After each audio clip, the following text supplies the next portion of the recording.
faith, full acknowledgement in trusting what you are hearing.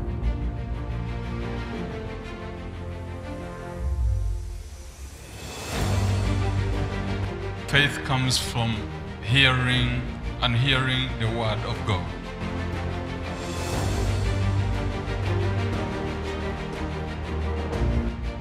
Accepting Christ Jesus is following a clear way to heaven.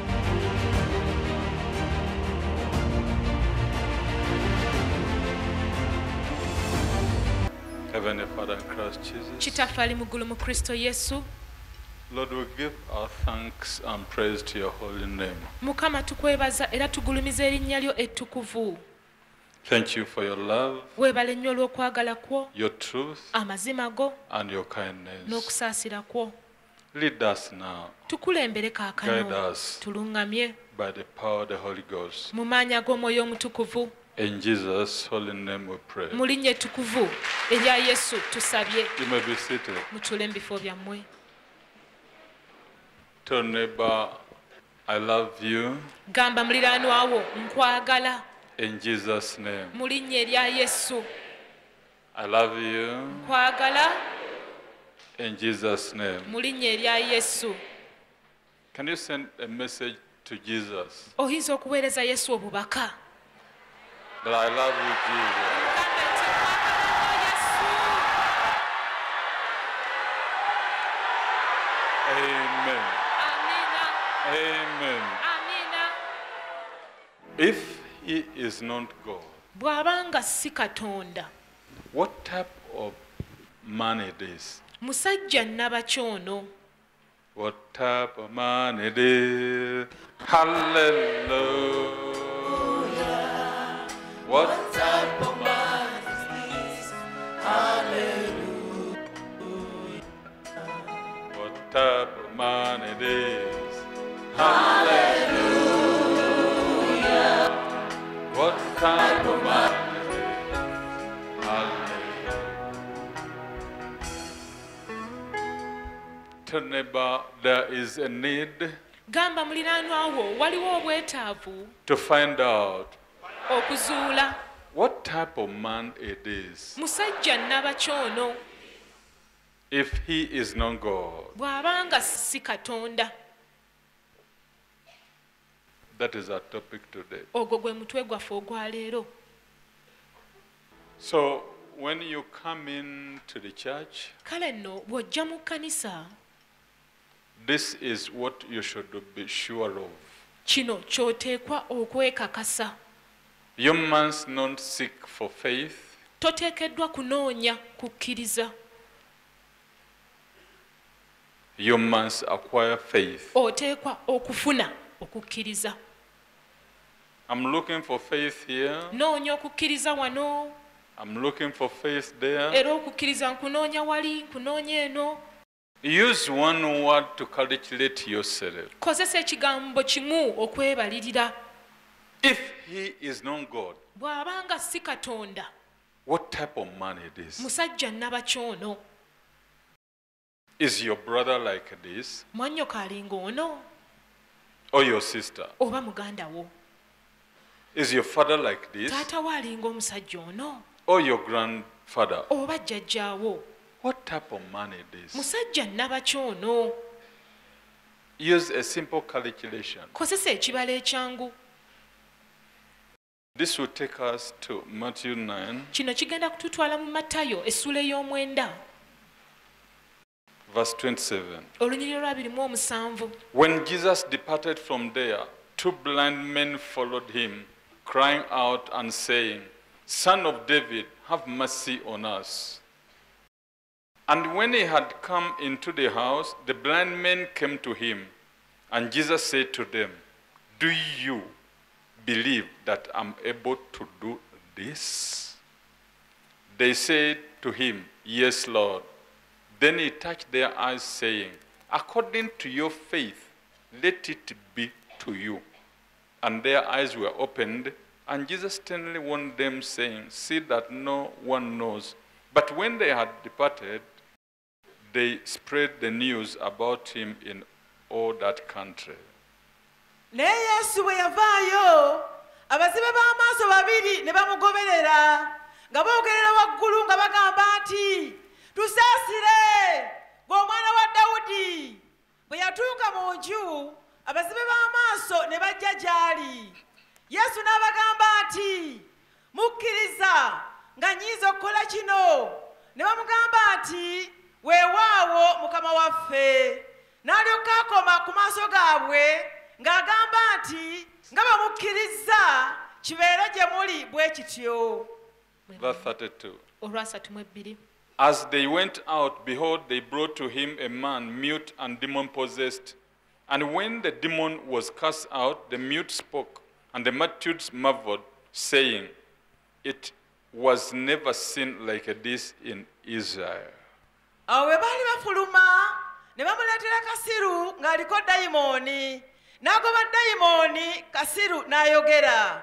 Ebibiina ne byewuunya ne bigamba nti edda nedda tewalabikanga bwe kiti ku Isirayiri. These are the things you should look at bino bye bintu by'oteekwa okutunuulira before you seek faith this way and the other way. nga tonnanoonya kukkiriza eno n'eri. Who is Jesus? Yesu y'ani? What type of man it is? Musajja nnabakyono. Is he like my brother, Alinga mwannyinaze? my grandfather, Alinga jjajjange? my sister? Alinga muganda wange? What type of man it is? Musajja nnabakyono.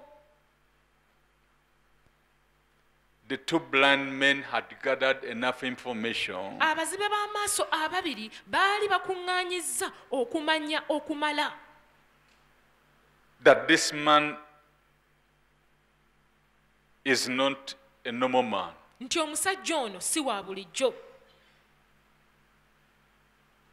He must be a supernatural man. Ateekwa kuba musajja avudde wa Katonda. And that is what Nicodemus said. Ekyo Nikodemo kye yagamba.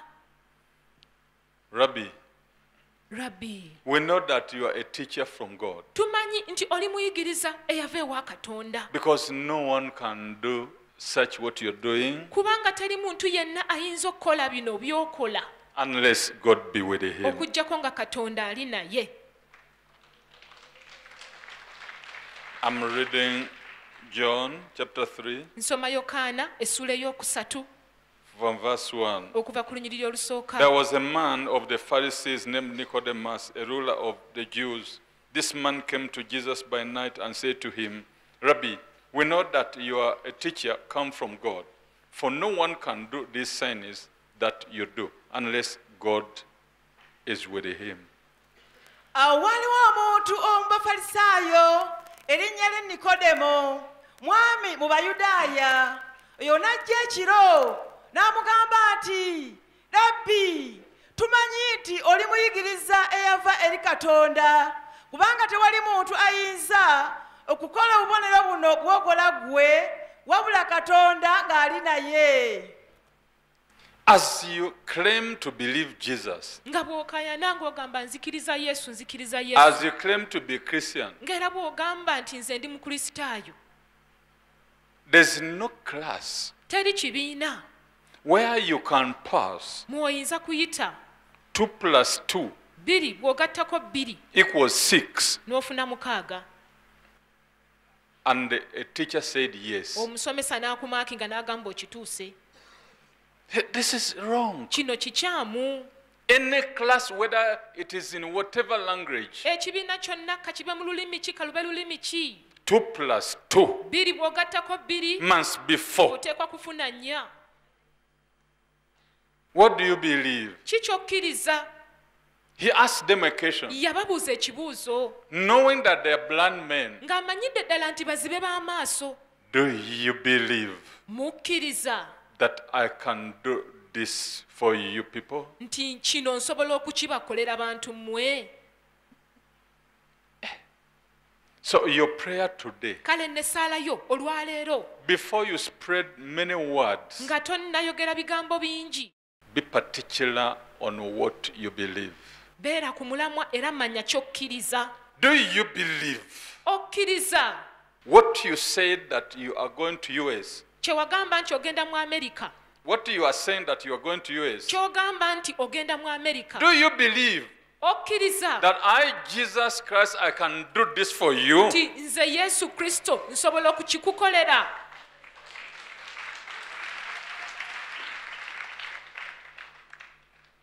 2 plus 2 will never equal 5 or 6. Biri bw'ogattako bbiri tolifuna 5 oba 6. When from your heart say yes, okuviira ddala mu mutima gwo bw'okkiriza n'ogamba nti ye, he will just stamp in your ajja passport. kukoonera mu bukoonezi mu paasipooti yo. Do you believe Okkiriza that I can take away this sickness? nti nsobola okutwala obulwadde buno? But you've heard of him taking away many sicknesses. naye omuwuliddeko era wali omuwuliddeko ng'atwala era ng'ajjawo endwadde nnyingi. Why don't you believe? Lwaki tokkiriza? 2 plus 2, Biri bw'ogattako bbiri, even the teachers n'abasomesa who taught you, abaakusomesa, that is what they learned from school. ekyo nabo kye baayiga mu ssomero. Don't put 5, 2 plus 2 equals 5. Toteekako 5 nti biri bwe ngattako 2 nfuna 5. Don't say 2 plus 2 equals 0. Togamba nti biri bwe ngattako 2 nfuna 0. This is 4. Zino ziba 4. Tell me about this is faith for you. Gamba muliraanwa kuno kukkiriza gy'oli. We've heard of him, Tumuwuliddeko. Christ Jesus, Kristo Yesu, a problem solver. omugonjoozi w'ebizibu. We've heard of him, Tumuwuliddeko. a savior. Omulokozi. We've heard of him, Tumuwuliddeko. a healer. Omuwonya. We've heard of him, Tumuwuliddeko. a son of the living God. Omwana wa Katonda omulamu. Now you enter your prayer Kaakano olw'oyingira mu ssaala yo with confidence. n'obuvumu. Today, 2 plus 2 Olwaleero 2 bwe ngattako 2 must be 4. ziteekwa kubeera 4. This is the prayer you should offer today. Eno ye ssaala gy'oteekwa okusaba olwaleero. Be particular. Beera ku mulamwa, manya ky'oyagala. I'm a poor man. Ndi musajja mwavu. A poor man Omuntu omwavu in the house of a rich man mu nnyumba y'omugagga cannot eat a poor food. tasobola kulya mmere y'abaavu.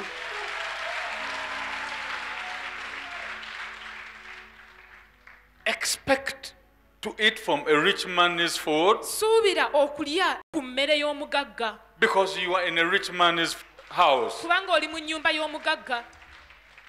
When you enter a house of God, Bw'oyingira mu nnyumba ya Katonda, expect to receive God's blessings. suubira okufuna emikisa gya Katonda.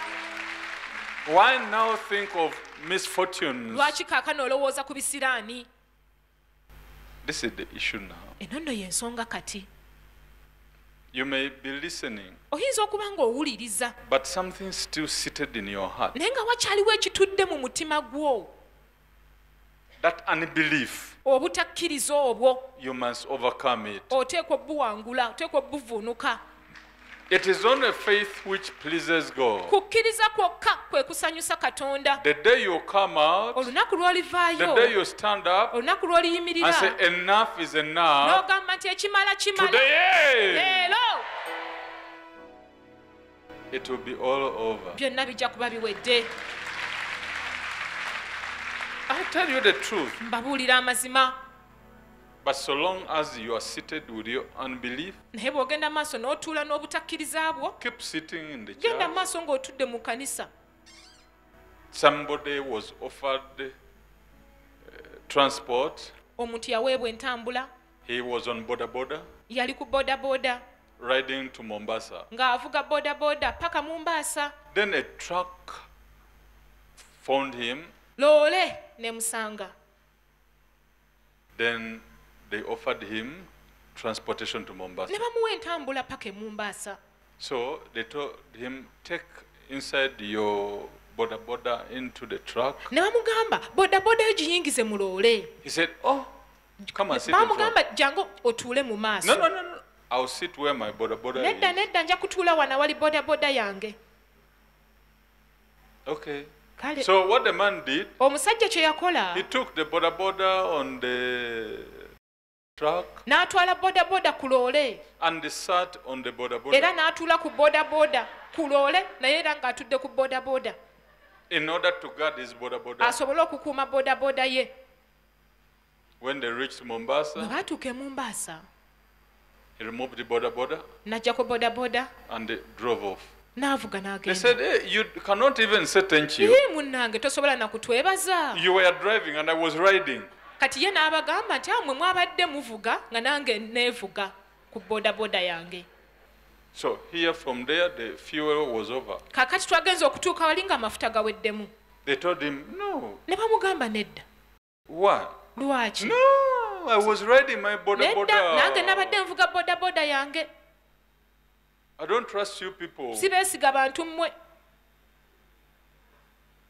You're riding your boda boda on a truck. Bodaboda yo givugira ku loole. You know, I'm going through a lot of difficulties. Omanyi You know, mpita I'm mu going buzibu through a lot of bingi. difficulties. Nze mpita mu buzibu bingi. There's a tarpaulin, of course, Kuliko on the ettundubaali truck. ku loole. You avoid the rain, you avoid the sunshine, you avoid the... Weewala omusana, enkuba. Rest your boda boda there. Bodaboda yo giwummuze wali. Hallelujah. But the question, Naye ekibuuzo, what type of man it is? Hallelujah. What type of man it is? Hallelujah. He gave them sight yabawa okulaba because they trust him kubanga baamwesiga that he has their sight from their creator. nti alina okulaba kwabwe okuva ew'omutonzi waabwe. He can give you what you want Asobola okukuwa ky'oyagala because you believe that he has it from your creator. kubanga okkiriza nti akirina okuva ew'omutonzi wo. This is your faith. Kuno kwe kukkiriza kwo. Say, this is my faith. Gamba kuno kwe kukkiriza kwange. What type of man it is? Musajja nnabakyono He must be from my creator. ateekwa kubanga yava wa mutonzi wange. So whatever I'm asking, Kale nno buli kyonna kye nsaba he has it akirina because he is from my creator. kubanga ava wa mutonzi wange. And when he cast the demon, Ate bwe yagoba emizimu they said, ne bagamba we've never seen such in Israel. tetulabangako kiringa kino mu Isirayiri. There are things you have never seen, you've never heard about Jesus. Waliwo ebintu by'otawulirangako by'otalabangako ebikwatagana ku Yesu. Yes? If you want to look at this, Bw'oba oyagala kutunuulira kino, have you ever seen a man die wali olabye omusajja ng'afa and rise up n'azuukira by himself ye kennyini nga yeezuukizza and he lives n'aba mulamu up to today? paka leero? Give me one. Mumpeeyo omu yekka That my grandfather lives up to today. nti jjajjange akyali mulamu okutuusa leero. There is only one man Waliyo omusajja that omu is yekka greater. y'asinga. We are all waiting Ffenna tulindiridde that great day. olunaku olwo olukulu. He is greater. Ye y'asinga. He died and rose. Yafa n'azuukira. He is still alive Akyali mulamu up to today. okutuusa leero. He is living for you and me. Mulamu ku lulwo ne ku lwange. So he is great. Kale mukulu. You do miracles so great. There is no one else like you. There is no one else like you. So, what type of man is this who died and rose Kale nno musajja nnabakyono eyafa n'azuukira and live forever? n'aba mulamu emirembe n'emirembe. There is a difference between me and him. Waliwo enjawulo wakati wange naye. That's why I follow him. Y'ensonga lwaki mmugoberera. Choose the difference between you and him. Londawo enjawulo wakati wo naye. Put a reason why you should follow him. Teekawo ensonga lwaki oteekwa ommugoberera. He had the whole world. In his hands, He had the whole world. in his hands, he has the whole world. In his hands, he has the whole world in his Hallelujah. He said, Yagamba I am the way, nze ekkubo the truth, n'amazima and the life. n'obulamu. No one come to the Father Teri yenna ajja eri kitange except by me. wabula ng'ayise mu nze. What type of man it is? Musajja nnabakyono Whereby nobody can go to heaven nga tewali muntu yenna ayinza kgenda mu ggulu except through him. wabula ng'ayise mu ye. Choose a statement to hang on. Londawo ekyawandiikibwa kye weerippako. But what type of man it is? Naye musajja nnabakyono Walk on the water. atambulira ku mazzi Yet Peter failed. so ng'ate Peetero yalemererwa. Jesus had to help him. Yesu yalina okumuyamba. These are the things which are enough to give you faith. Bino nno bye bintu ebimala obumazi okukuwa okukkiriza. Ask in your head, Buuza mu mutwe gwo, what type of man it is? musajja nnabakyono He came from heaven to the earth to show the way. From the earth to the cross, My debts to pay. from the cross to the grave, from the grave to the sky. Lord, I lift your name on high. What type of man it is? musajja nnabakyono If I take him to my business, bwe mutwala mu bizinensi yange he will do what he did ajja kukola kye yakola when he met Peter on the sea. bwe yasisinkana Peetero ku nnyanja. He will show me where to throw my net. Ajja kundaga aw'okusuula omugonjo gwange. Lord Jesus, Mukama wange Yesu, I'm going with you genda today. naawe I'm olwaleero taking you to my business. kutwala mu bizinensi Lord yange. Jesus, Mukama wange this Yesu, is my eno business. ye bizinensi yange. Show me where to throw the Ndagawo net. akatimba kange. With that faith, N'okukkiriza okwo you are 100% sure. oli mukakafu 100 ku 100. Say, I'm 100% sure Gamba nti ndi mukakafu 100 ku 100 of the results. ku ebyo ebinaavaamu. So if you are not sure of the result, don't tamper to ask. Kale nno bw'oba toli mukakafu ku binaavaamu teweetantala kusaba. If you are not sure that water you are drinking will take your thirst, Bw'oba toli mukakafu nti amazzi g'onywa tegajja kukumalako nnyonta, why do you take it? lwaki oganywa? The food you are eating will not satisfy you. Emmere gy'olya teekukkuse, Why do you eat it? lwaki ogirya? Leave it and look for another food. Gireke onoonye emmere endala. So those who are to receive miracle Kale n'abo ab'okufuna ebyamagero must carry with themselves enough evidence bateekwa okwetikka oba okugenda n'abo obukakafu obumala that what is about to happen, nti ekinaatera okubaawo they are expecting it. bakisuubira. You must expect it Oteekwa okukisuubira because you are sure kubanga oli mukakafu that the man you are calling is not like your brother, your sister. nti omusajja ono gw'oyita oba gw'okoowoola talinga muganda wo talinga mwannyoko. The man you are asking from, Omusajja gw'osaba he has everything. alina buli kimu. He loves you. Akwagala, He gave his life for you. yawaayo obulamu bwe ku lulwo. Why not give you just a vehicle you Lwaki are looking takuwa for, obumotoka gy'onoonya of which a vehicle is not life? so ng'ate emmotoka si bulamu? Why not a job? Nga lwaki takuwa mulimu And yet he knows you want to work. so ng'ate akimanyi nti oyagala So okukola? that man knows that you want to work already. Kale omusajja oyo akimanyi bulungi nnyo nti oyagala okukola. So your asking of a job is not a mistake. Kati nno okusaba kw'omulimu si nsobi. Be 100% sure Beera mukakafu 100 that ku the job you 100. are asking for today, Omulimu gw'osaba olwaleero you must get it. oteekwa okugufuna.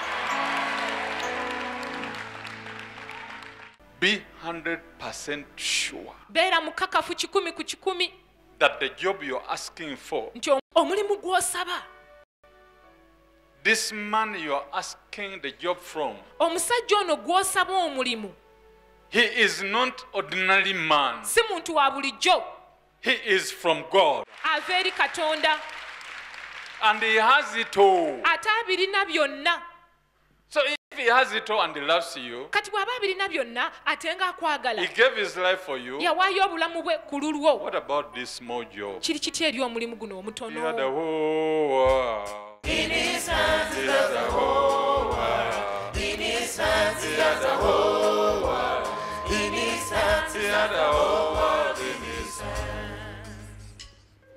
What do you believe now? Ki ky'okkiriza kati? Yesu yeebazibwa abooluganda. Praise Jesus, brethren. Mannya gange nze Nakabuza Fatuma. I'm Nakauza Fatuma. Okugoberera ku bya nnabbi by'asomesezza olwaleero. Following the prophet's teaching today, Nze nzikiriza nti olunaku lwaleero ngenda kuzimba mu linnya erya Yesu. I believe today that I'm going to build in the Nfune name of ssente mu linnya Jesus. erya Yesu. I'm going to get the money in the name of Jesus. Nfune n'obufumbo mu linnya erya And I get Yesu. my marriage in the name of Jesus. Praise the Lord, Frederick. Mukama yeebazibwa abooluganda. I'm Musana Joel Mpitibwa Musana Joel, from Kawempe Rugova. nviridde Kawempe Lugoba. What I have learned from today's gospel Kye njiza okuva mu njiri ya leero is that the man we ask to give us nti omusajja gwe tusaba okutuwa has already done it several times back. yali akikoze emirundi mingi emabega. So if I'm asking something from him, Kati bwe mba nina kye mmusaba, I'm sure 100% that he will do it for me. ndi mukakafu 100 ku 100 nti Baffle. ajja kukinkolera. Mumukubire mu ngalo.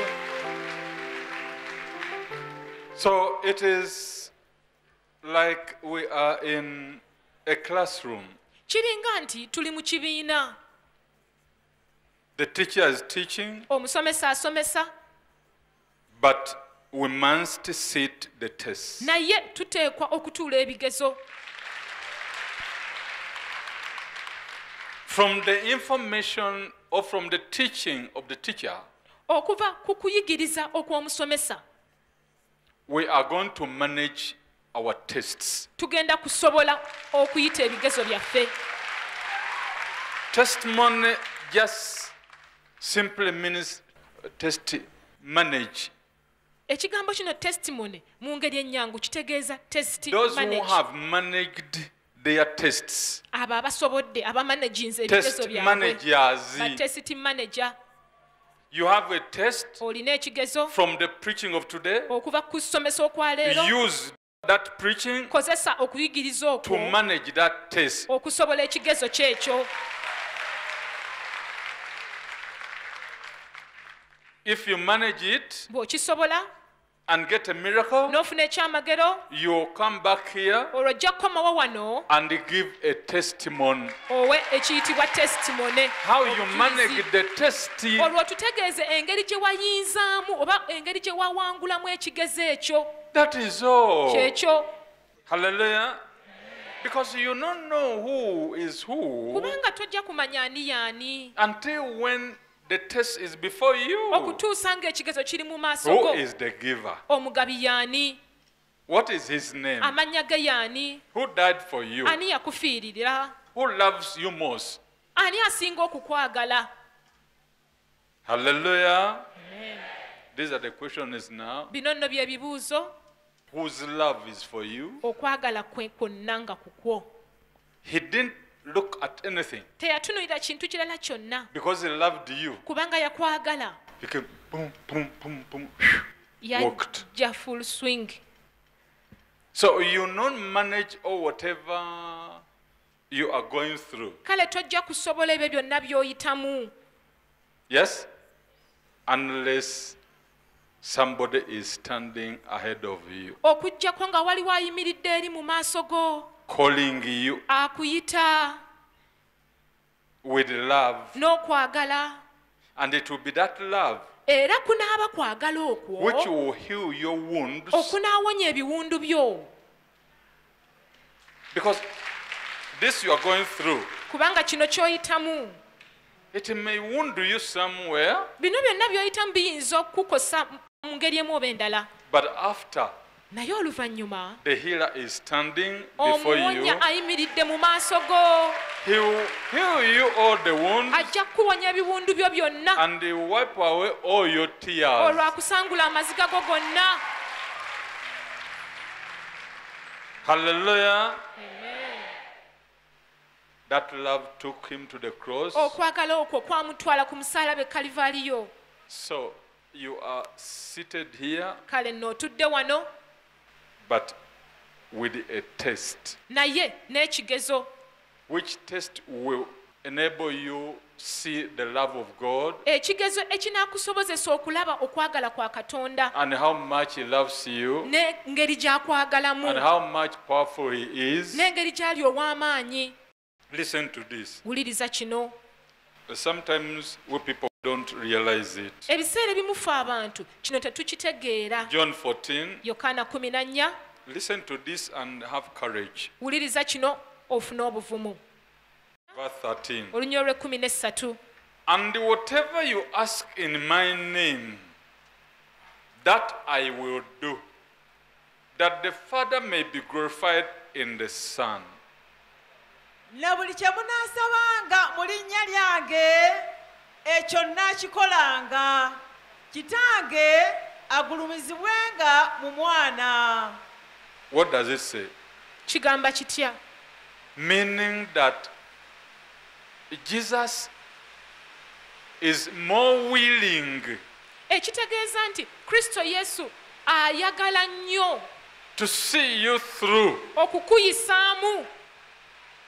He is willing ye mwetegefu era to see ayagala that nnyo that miracle happen, okulaba nti ekyamagero ekyo kibaawo because he cannot wait kubanga tasobola kulinda. seeing that his Father is not given glory. tasobola kulinda kulaba nga kitaawe aweebwa ekitiibwa. Hallelujah. Amen.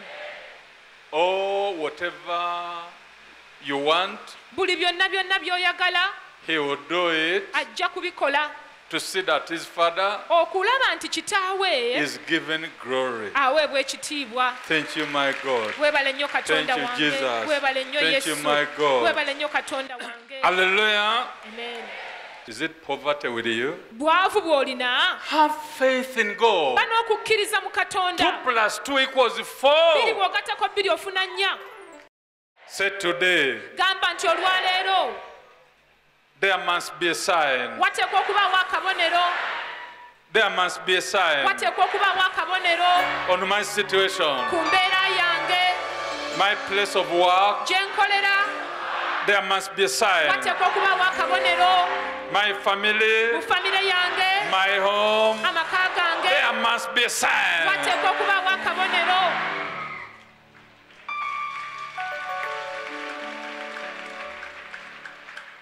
Any lady omukazi yenna watch brother with Ray. the blocked tubes. omukazi yenna alina enseke ezazibikira. There must be a sign today. wateekwa okubaawo akabonero olwaleero. Be open. zibukuka. Watch brother Rain. abooluganda mulabe Many ladies attached at a go abakyala bangi bakwatiddwako mu kaseera ke kamu in various corners of the church. Others are vomiting right mu now bitundu eby'enjawulo eby'ekkanisa abalala batandise okusesema as Jesus is unblocking their system. yesu ng'azibukula enseke zaabwe More are being touched. bangi bakwatiddwako Whatever blockage, whatever sickness and complication in their womb is coming out. buli kuzibikira n'obulwadde bwonna obulimi Fuluma! Zibukuka. Watch all these ladies vomiting. laba abakyala bano bonna basesema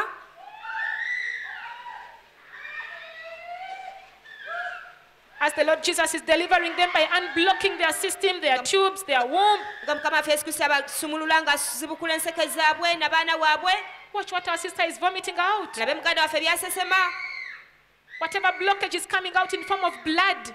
okuzibikira kwonna kufuluma nga kuyita mu musaayi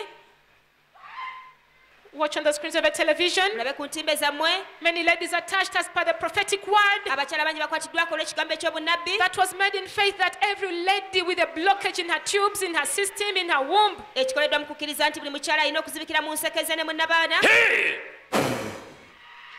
Watch, brethren, on the screens of a television. mulabe ku ntimbe zammwe abooluganda Various women in different corners of the church, they are vomiting out. abakyala b'enjawulo mu kasonda k'ekkanisa basesema Whatever root cause of their blockage, buli nsibuko y'okuzibikira kwabwe whatever root cause of their barrenness, ekibaleetera obugumba kyonna it's all coming out. bifuluma It is your time to say, Kye kiseera ky'okugamba any nti barrenness in my business, obugumba bwonna mu bizinensi yange. So Lord Jesus, Gamba nti Mukama wange Yesu, any barrenness obugumba bwonna in my mu business, bizinensi yange. Watch on the screens of a television, brethren. mulabe ku ntimbe zammwe abooluganda Many ladies are vomiting out whatever barrenness, whatever root cause of barrenness in their lives is coming abakyala bangi out. basesema obugumba bwonna n'ensibuko y'obugumba byonna ebiri mu bulamu bwabwe bifuluma any barrenness Obugumba bwonna in my mu business, bizinensi yange. I command you, Kiragira, fuluma. prayer. Saba, saba, saba, saba, saba. Saba. Lagira obugumba bwonna mu bizinensi yo bufulume. command any barrenness in your business to come out Saba. pray Time for prayer, time for deliverance. kiseera kyakusaba kiseera kyakusumululwa Watch on the screens of a television. mulabe ku ntimbe zammwe Many more continuing to vomit out whatever barrenness in their lives, bangi bagenda mu maaso nga basesema obugumba bwonna obuli mu bulamu bwabwe whether in their businesses, oba mu bizinesi zaabwe whether in their wombs. oba mu nabaana zaabwe Time for that barrenness to Watch come out. various sections of the church.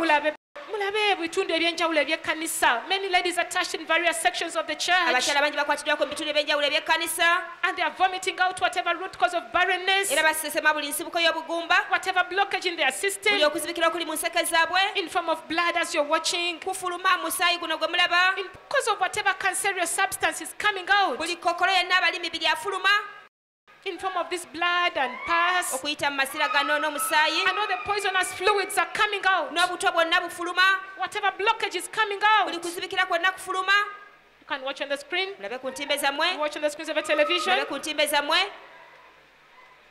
There are various ladies in different parts of the church waliwo abakyala b'enjawulo okuva mu bitundu eby'enjawulo eby'ekkanisa continuing to vomit out as they are being delivered. bagenda mu maaso nga basesema nga bwe basumululwa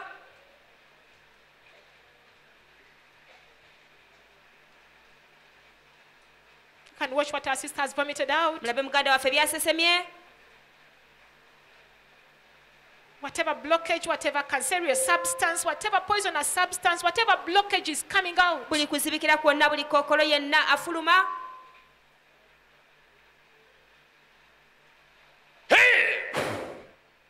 So Lord Jesus, Gamba nti Mukama wange Yesu, any sickness obulwadde bwonna in my mu blood, musaayi gwange, I'm sure, ndi mukakafu.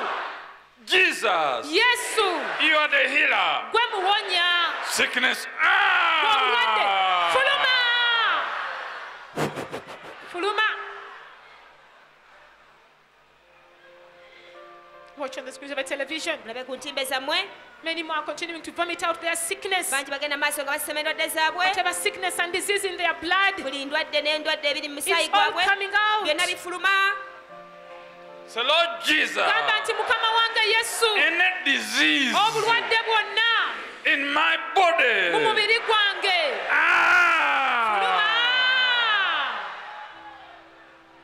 be healed, wonyezebwa, be healed, wonyezebwa, be healed. wonyezebwa. Any blockage Okuzibikira in kwonna your womb, mu nabaana wo, be open. zibukuka, zibukuka. Something is going on now. Waliwo ekigenda mu maaso Hey, kati. hey, Jesus. Yesu, Oh, Jesus. Yesu. Watch on the screens of a television. mulabe ku ntimbe Watch what is zammwe coming out of our sister's nose. mulabe biva mu nnyindo ya muganda waffe Watch the blood coming out. mulabe omusaayi ogufuluma The real blockage in her nostrils, in her okuzibikira system. okubadde mu nnyindo ze mu Watch on mawuggwe the screens of a television. mulabe ku ntimbe zammwe Real blood and pus and blood particles are coming out. omusaayi gwennyini ebitone by'omusaayi Through her n'amasira bifuluma nose. biva mu nnyindo You can imagine the blockage in the system. teebereza okuzibikira okubadde mu sisitimu ye mu mawuggwe mu nnyindo mu It's all kiwanga coming out. byonna bifuluma Another brother is also vomiting out real pus. n'owooluganda wuuno asema amasira gennyini Whatever sickness in form of pus, it's now coming out. buli bulwadde bwonna bufuluma mu ngeri y'amasira gano Brethren, this is not the working of man. abooluganda no si nkola ya muntu. Watch, brethren, this is a pus and blood Gano masira n'omusaayi which the brethren are now vomiting out. abooluganda bye In a basema. fibro. Ebizimba mu nabaana byonna. Say, Gamba nti ah. fuluma. In a fibro. Ebizimba byonna mu Say, nabaana. ah. In a blockade. Out. In my system. Out. I command it out.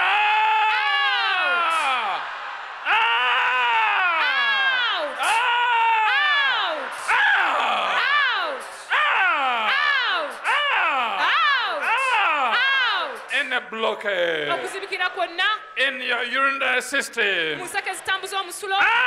Fuluma. In your breathing system. Out. In your breathing system. Out. In your breathing system. Out. In your lungs. Out. Be open. Out. Be open. Zibukuka. Be open. Zibukuka. Be open. Zibukuka. Be open. Zibukuka. Be open. Zibukuka. Watch on the screens of a television, Mulabe brethren. ku ntimbe zammwe abooluganda. Watch our sister What? vomiting at the same time she's. Watch. Watch on the screen. Mulabe ku ntimbe zammwe Watch what is abooluganda. coming out of her Mulabe nose. ebifa mu nnyindo ya sisita ono. Whatever blockage in her breathing system is coming out. Buli kuzibikira kwonna okubadde mawuggwege gufuluma. Watch on the screen, brethren. Abooluganda mulabe ku ntimbe zammwe. More are continuing to vomit out real pus. Bangi bagenda maaso nga This basima is the amasira blockage g'ennyini. in their system, Kwe kuzibikira okubadde mu mawuggwe gaabwe. in their breathing system. Mu mawuggwe ne mu It's nnyindo. all coming Kwonna out. kufuluma. Whatever blockage is coming Buli out. kuzibikira kwonna kufuluma.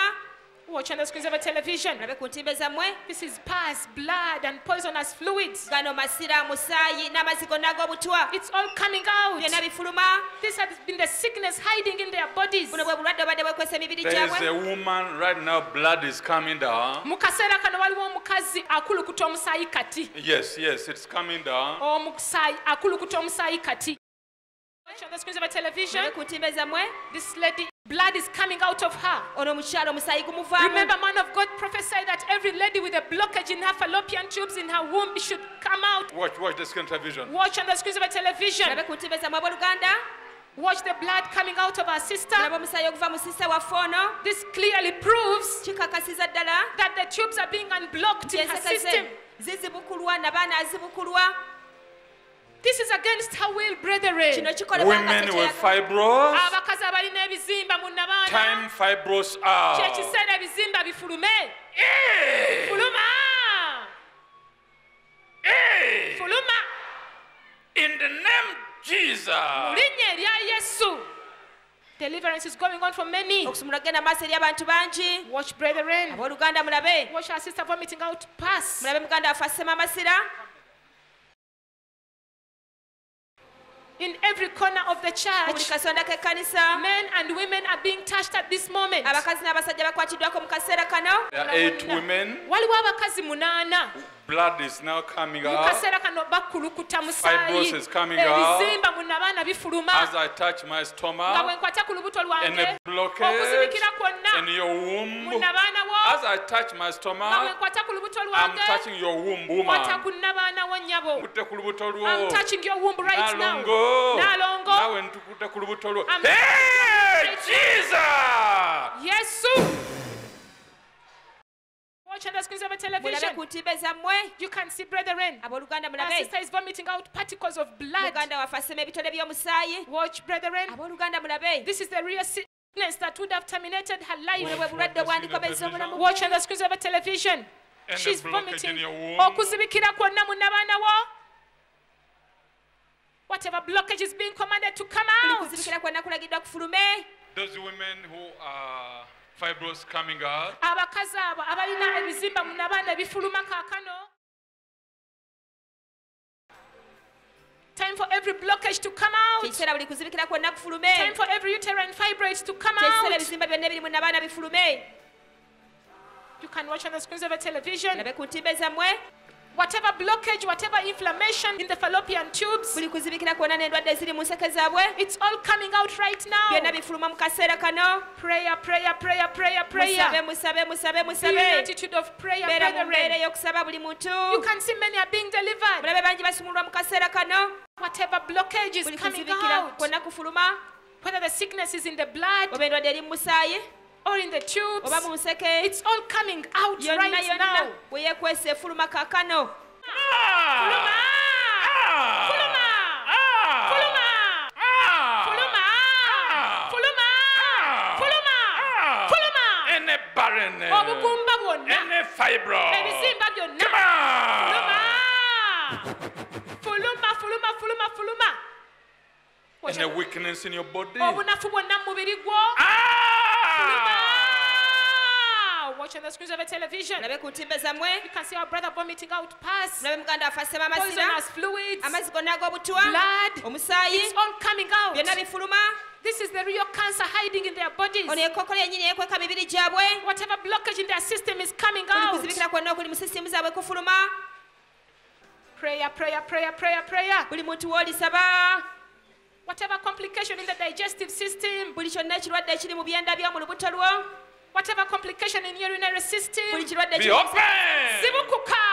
Watch on the screens of a television. Mulabe ku ntimbe zammwe My abooluganda. sister is urinating right Muganda waffe now. wuunaafuka. Whatever blockage in her system, Buli kuzibikira kwonna okuli mu nseke ze. watch on the screen. Mulabe ku ntimbe zammwe. This is the real working of the Holy Eno Spirit. y'enkola yennyini y'omwoyo omutukuvu. Man of God said that there are very many women urinating. jjukira omusajja wa katonda ayogedde nti waliwo abakyala bangi bafuka.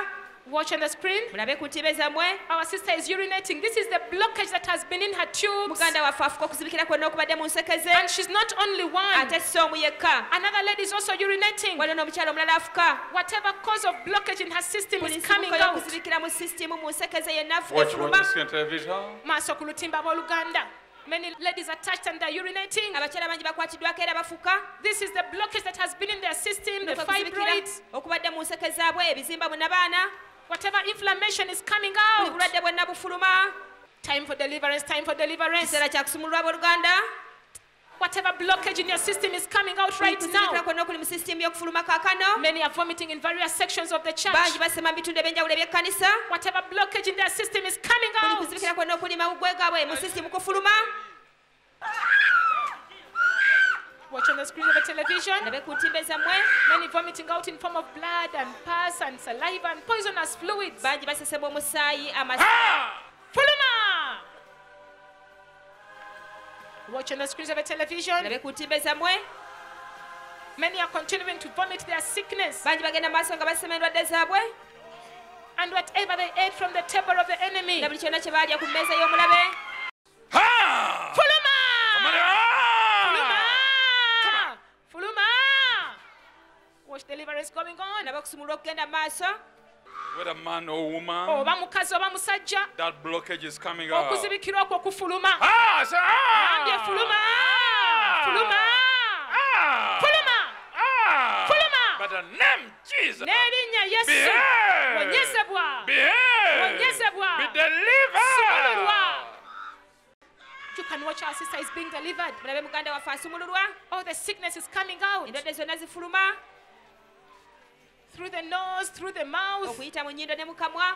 This is the blockage that has been in her breathing system. Kuno kwe kuzibikira okubadde mawuggwe ge. It's all coming Kwonna out. kufuluma. Watch on the screens of a television. Mulabe ku ntimbe zammwe. Our sister is being delivered by vomiting at the same time. The sickness is coming out through Muganda the waffe nose. asumululwa ng'asesema ate mu kaseera ke kamu endwadde zifuluma nga ziyita mu nnyindo. You can watch, brethren. Abooluganda mulabe. Watch what our sister is, how she's being delivered through the nose, through the mouth, and you Watch can the see screen on of the screen of a television. television. Mulabe muganda waffe nga bw'asumululwa okuyita mu kusesema bifuluma okuyita mu nnyindo ne mu kamwa. She's vomiting out blood and poisonous fluids. Asesema omusaayi n'amazzi gonna ag'obutwa.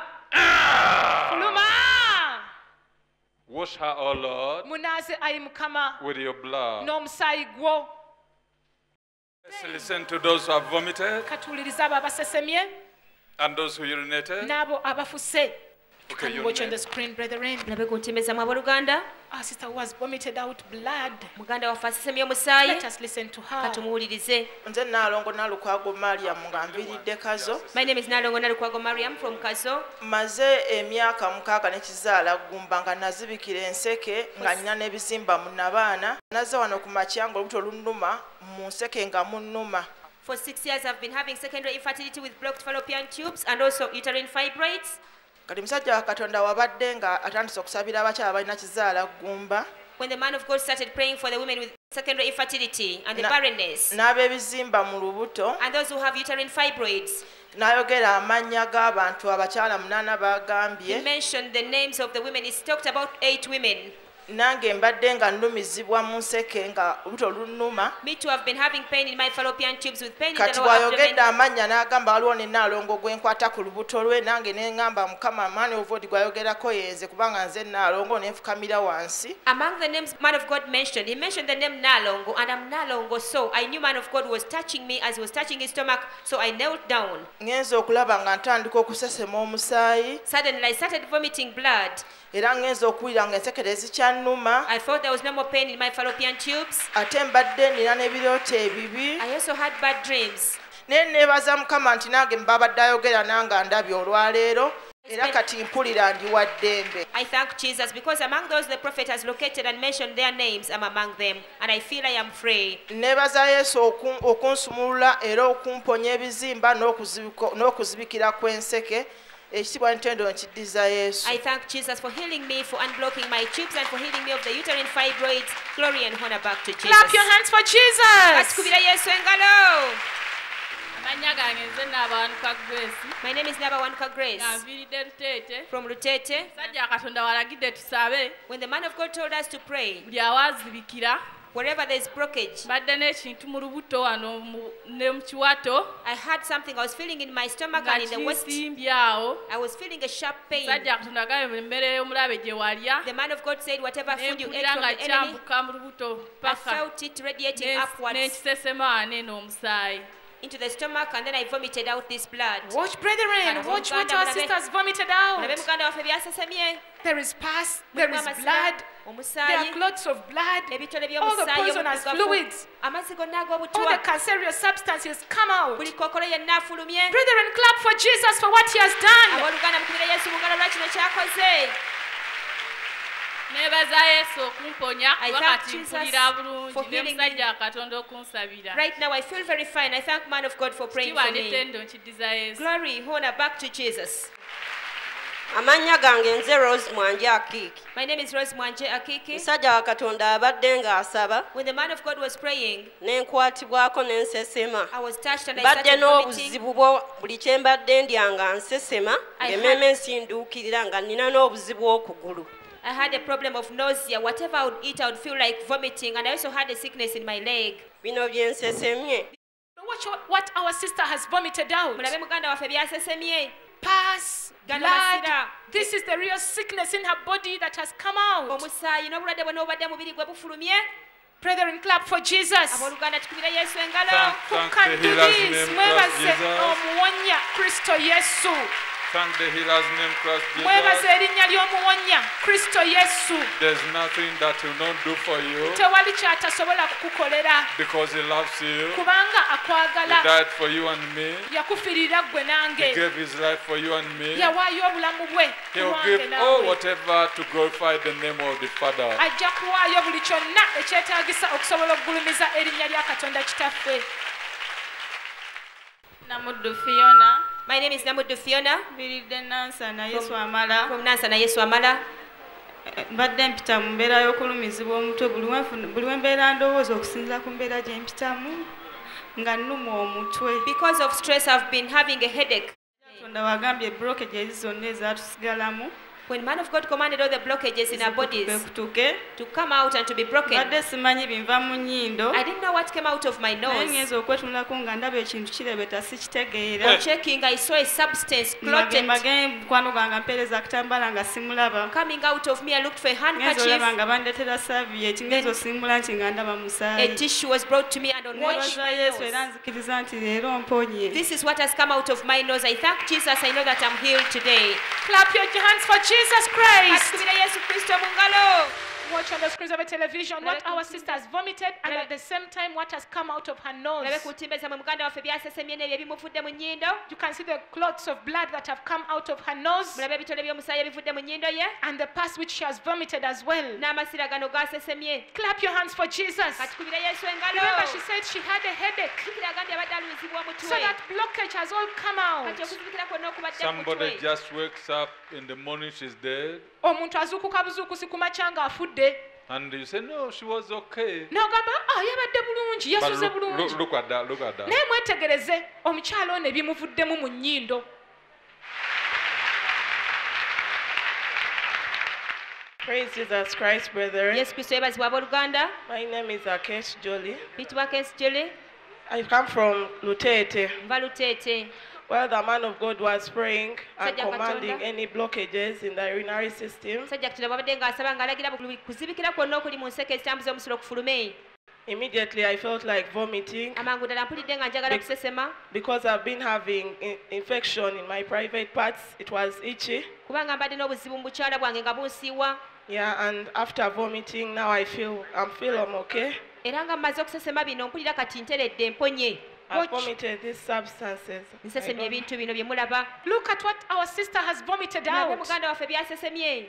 There is pus, Mulimu amasira, poisonous fluids, amazzi gonna ag'obutwa, a serious substance is all coming out. buli kokola yenna afulumye. Clap your hands for Jesus. Kati kubira Yesu engalo. This is the sickness that would have terminated her Obwo life. obulwadde bwandikomeza I And she thank obulamu. has vomited it. Abusesemye. I thank Jesus Christ for healing me. Nebaza Yesu Kristo olw'okumponya. Glory and honor back to Kitiibwa Him. n'ettendo bimuddire. Abooluganda Yesu yeebazibwe. Praise Jesus, brethren. Amannya gange nze Namukusa Eva. My name is Namuka Eva. We tubadde mu kibiina nabbi ng'ali tusabira, While in the congregation, as prophet was leading us in prayer, n'atugamba tusabe eriyo abafuna ebirooto nga bali kulya emmere mu birooto. he said, let us pray. There are people who dream when they are eating food. Nzize nga nfuna obuzibu obw'okuloota ebirooto nga ndya emmere gye ntategeera. I've been getting bad dreams, seeing myself eating strange food that I cannot understand. Nabbi n'atusabira The prophet has prayed for us. ngenza okulaba we ntandise okusaba ngenza okulaba nga mpulira amaanyi ag'enjawulo. When I started praying, special power touched me. Ngenza okulaba ng'omusulo gumpitamu. Then I saw myself urinating. Era engoye ze mbadde nazo ze zino ze mbaddemu. These are the clothes I was wearing. Nebaza Yesu okunsimulula I thank Jesus for delivering me, ne and Nabbi Kakande okunsabira. Prophet Kakande for praying for Kuba me. nina okukkiriza nti nsimuluddwa mu linnya erya Yesu. I have faith that I'm delivered in the name of Jesus. Ekitiibwa n'ettendo mbiddiza Yesu. Glory and honor back to Jesus. My name's Naibale Flavia. I come from Seguku. Bitibwa Naibale Flavia okuva e Seguku. 3 months ago, Yes, I yes, got a actually. dream when someone was telling me that you have a problem in your stomach. Myezi esatu ekiyise nafuna ekirooto nga waliwo ngamba nti olina obuzibu mu lubuto lwo. So the following morning, indeed, I started experiencing acute pain. Era enkeera bwalwo natandika okuwulira obulumi bungi nnyo mu lubuto. So today when man of God was praying, Leero omusajja wa Katonda bw'abadde ng'asaba, he passed by me and gave me a simple touch on my forehead. ayise kumpi wannankwatako mu kyenyi kyange. From there, I started vomiting. Era awo ntandikidde okusesema. I vomited this. Bino bye nsesemye. It has pus and blood. Mulimu omusaayi n'amasira. And from then, I felt okay. Era bwe mmaze okusesema kati mpulira I thank bulungi. God for healing me Neebaza Katonda olw'okumponya. and for delivering me. Mwebaza olw'okunsumulula. You see, what is going on, Mulaba ekigenda mu maaso it is not man's work. si mulimu gwa muntu si nkola ya muntu, It is the work of God. nkola ya Katonda. Amannya gange nze Nakiweewa Agnes. My name is Agnes Nviiridde Kawempe mu Kirokole. from Kawempe Kirokole. Man of God wagambye abakyala bonna abalina enseke ezaazibikirwa bakwateeko basumulule. When the man of God prayed and said, all the women who have blocked fallopian tubes, he's touching his stomach that they can be delivered. Mpulidde nga mu lubuto mulimu akansala omulundi gumu. I felt a sharp pain in my stomach all of a sudden. Omusaayi ne gutandika okumpita. Then I started bleeding. Blood Eno came out. y'empale gye mbadde nyambadde. This is the trouser that I was wearing at that time. Era yino omusaayi ogunvuddemu. You can see it is stained with the blood that has come out of me. Neebaza Yesu okunsumulula. I thank Jesus for delivering me N'omusajja Katonda okunsabira. and the man of God for praying for me. Ekitiibwa n'ettendo nkiddiza Yesu. Glory and honor back to Clap, Jesus. clap, clap your hands for Jesus. Katukubira Yesu Kristo mu ngalo. Thank you, Jesus. Weebale nnyo Yesu. Yesu yeebazibwa abooluganda. Praise Jesus, brethren. Amannya agange ze tumwebaze Joy. My name is Tumwebaze Joy Nviiridde Entebbe. from Entebbe. Musajja Katonda abadde atusabira abakyala. While the man of God was praying for us, the women, Abadde asaba n'agamba nti buli muntu yenna ayine ekizibu mu lubuto akwateko. He said as he was leading us in the prayer that everyone who has a problem in your stomach, just touch it as I'm touching mine. Ate nga nange mbadde n'obuzibu ng'obuto olunnuma nga siwulira bulungi. I also had a complication. My stomach was paining. I was feeling discomfort. Ng'ensonga zange sizigendamu. I was not going to my menstrual periods. I wasn't having my menstrual periods. Kakati ne nkwata ku lubuto olwo. I touched my stomach. Olukutteko ne ntandika okusesema. Once I touched it, I started vomiting. Oluvannyuma lw'okusesema ne gunuma nnyo nnyo nnyo ne nsesemera ddala ebintu ebingi. I vomited a lot of substances and I started feeling pain in the back. Okukankana ne mpulira ng'ayagala okufuuyisa. And I felt as if I wanted to go to urinate. Ne nziruka ng'omukyala omukulu ne nga kanziruke mu kinaabiro. I rushed to the bathroom. Ngenze mu kinaabiro nga bleeding y'amaanyi nnyo. On reaching the bathroom, I found I was bleeding severely. Mbadde emyaka 3 musajja wa Katonda nga sigenda mu periods. I've spent 3 years with ceased menstrual Naye periods. essaala eno esaala eno lwe mbadde wali n'enkwatibwako kati mpulira nga heavy blood ng'ejjira ddala eyiikana kati mpulira nzenna omuliro mu lubuto mungi nga n'omusaayi mungi. But after this deliverance prayer, I was touched in a very powerful way. I started bleeding. Watch on the screens of a television. We are now seeing that moment when our sister immediately started bleeding during the deliverance that was taking place earlier on. Remember, man of God said it during the prayer that there are several women who are now bleeding. That moment when we were in prayer. Among them is our sister who has just said she has had ceased menstruation, and after the prayer she has got her menstruation and bleeding took place immediately. Clap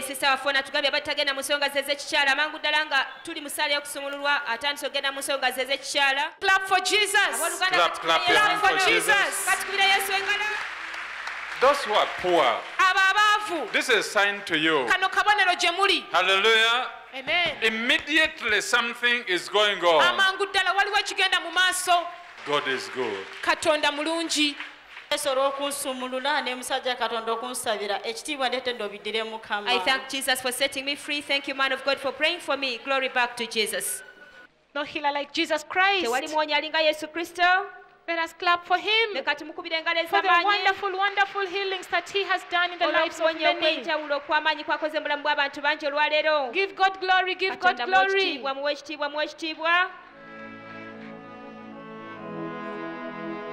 Thank you, Jesus. Thank you, Jesus. Thank you, Jesus. When Jesus says yes, no one can say no. Thank you, Jesus. Thank you, Jesus. Give thanks to Jesus. Give him thanks. Thank Jesus. Thank him. With God, all things are possible. To God be the glory.